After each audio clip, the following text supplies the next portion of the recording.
sick persons.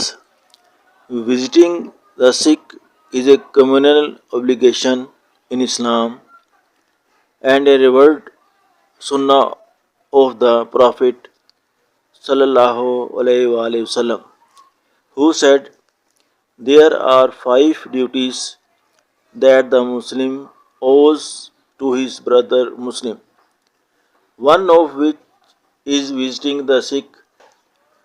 The Messenger of Allah stated, "Whoever visits a sick person, a caller calls from heaven, 'May you be happy, may your walking be blessed, and may you occupy a dignified position in paradise.'"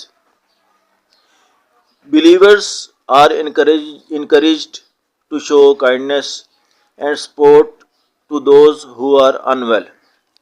Islam's emphasis on mercy also extends to the sick who may be exempt from certain religious obligations, such as fasting and prayer, reflecting the faith's core values of compassion and ease. بیمار کی تیمارداری کرنا. بیمار کی عیادت ایک اجتماعی فریضہ اور رسول اللہ صلی اللہ علیہ وآلہ وسلم کی سنت ہے. رسول اللہ صلی اللہ علیہ وآلہ وسلم نے فرمایا، مسلمان پر 5 حقوق ہیں. مریض کی عیادت کرنا ان میں سے ایک ہے. رسول اللہ صلی اللہ علیہ وآلہ وسلم نے فرمایا، جو کسی مریض کی عیادت کرے تو آسمان سے ایک فرشتہ اعلان کرتا ہے کہ تم نے اچھا کام کیا، تمہارا عیادت اور ملاقات کے لیے چلنا مبارک ہے، اور تم نے عیادت کر کے جنت میں اپنے لیے ٹھکانہ بنا لیا. یہاں ہر مسلمان کو ترغیب دی گئی ہے کہ وہ بیماروں کے ساتھ ہمدردی اور شفقت کا برتاؤ کرے.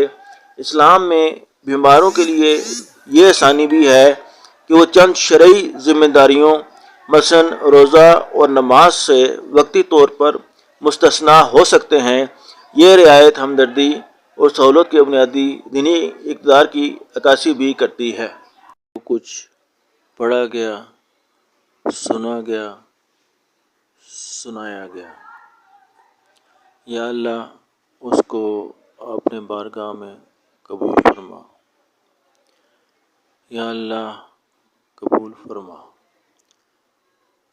آمنت باللہ، صدق اللہ العظیم.